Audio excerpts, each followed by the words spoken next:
હાઈકોર્ટમાં habeas corps મામલે સુનાવણી હાથ ધરાઈ। આ કેસની સુનાવણીમાં હાઈકોર્ટે ગુજરાત પોલીસને નોટિસ મોકલી છે। આ સમગ્ર મામલો એક પીડિત પિતાની વેદના સાથે જોડાયેલો છે, જેને ગુજરાત પોલીસે સંપૂર્ણ સહકાર ન આપ્યો। દીકરીના પિતાને હાઈકોર્ટનો દરવાજો ખખડાવવો પડ્યો। તો જુઓ વિધર્મી યુવકના કેસ સાથે સંકળાયેલો લાચાર પિતાની લડતનો આ અહેવાલ।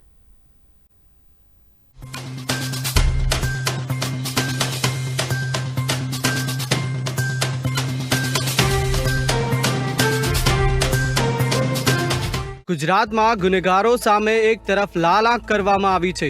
ગુનેગારોનું લિસ્ટ તૈયાર કરીને કાયદાનો પાઠ ભણાવવા ગુજરાત પોલીસ મેદાનમાં ઉતરી છે।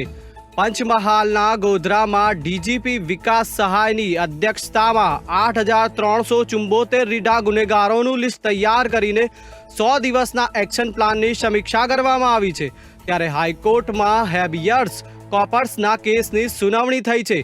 વકીલ જ્યોતિ બુનાતર એક વિધર્મીના કેસમાં ગુજરાત પોલીસે બેદરકારીનું પ્રમાણ આપ્યું છે। 20 વર્ષની એમની જે દીકરી છે એ ગુમ થયેલ હતી અને અવારનવાર તે લોકો પોલીસ સ્ટેશનમાં ગયા, જાણવાજોગ કરી અને જાણવાજોગ કર્યા બાદ પોલીસે એમની તપાસ પણ કરી, પણ પોલીસ તપાસના દ્વારે એટલી આગળ નહોતી વધી જેથી આ લોકોએ ધરણા કર્યા અને ક્રાઇમ પાસે ગયા। એમની માંગણી હતી કે ક્રાઇમ આની તપાસ કરે।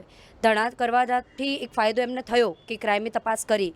ક્રાઇમથી અમને જાણવા પણ મળ્યું કે દીકરી આ જગ્યાએ છે, છતાં પણ ક્રાઇમે દીકરીને લાવવાનો ટ્રાય ક્યાંય પણ કર્યો હોય એવું જોવા મળતું નથી। એમના તપાસના કાગળમાં પણ જોવામાં નથી આવ્યું કે તે લોકોએ દીકરીને લાવવા માટેનો કોઈ પ્રયત્ન કર્યો હોય।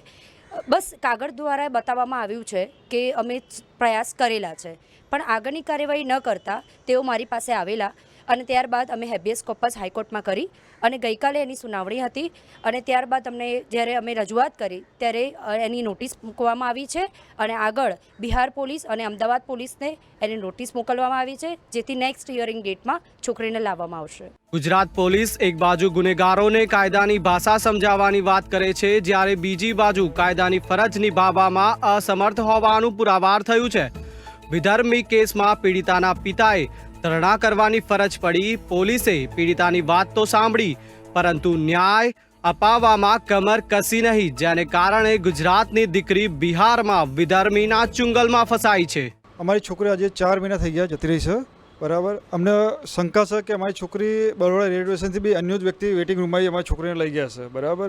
એ અમે ગોતતા અમે લગભગ સ્થાનિક પોલીસ સદાનગરમાં અમે જાણવાજોગ આપી, ત્યાંથી તે જાણવાજોગ સદાનગર પોલીસવાળાએ બી કાંઈ કામકાજ ના કર્યું। એની પછી અમે ક્રાઇમમાં આપ્યું। ક્રાઇમમાં ગોહિલ મેડમે એમને થોડા ધરણા કર્યા, અમે એસીપી સાહેબ પાસે ધરણા કરીને પછી એમને ગોહિલ મેડમે એમનો કેસ સોંપ્યો। તો ગોહિલ મેડમે એમ કીધું કે તમારી છોકરી કે બિહારમાં છે, તમારી છોકરી આવવા માટે ના પાડે છે। ત્યાંથી અમને કીધું કે અમને વાત કરો, તો અમને ખાલી ફોન પર વાત કરી દીધી કે આવવાની ના પાડે છે, બરાબર। એમાં બી એને હિન્દીમાં વાત કરી અમારી ભેગું છોકરીએ કીધું ગુજરાતીમાં, તો ત્યાંનો છોકરો કે ભાઈ નહીં ગુજરાતીમાં વાત નહીં કરે કે, બરાબર। એની પછી મેડમે એમ કેમ કે તમે એમ કરો કે તમારી છોકરીને મળવા માટે તમે બિહાર જતા રહો।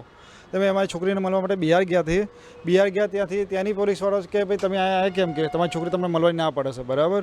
કે તમે જીવતા નથી, સીધા બિહાર જતા રહો, ગુજરાત જતા રહો તો મને ફોન કરી દેજો, બરાબર।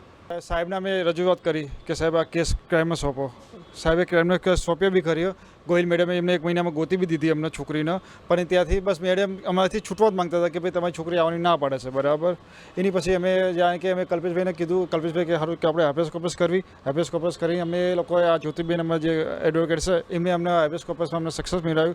ત્યાંથી હાઈકોર્ટે એમને ઓર્ડર આપ્યો। લવ જિહાદના નામે રાજનીતિ કરી રાજનેતાઓ હિન્દુત્વ મુદ્દે મસ મોટા બણગા ફૂંકે છે અને વિધર્મીઓ માસૂમ યુવતીઓને ફોસલાવીને બગાડીને ધર્મ પરિવર્તન કરતા જાય છે। ગુજરાતમાં આવા અનેક પિતા છે।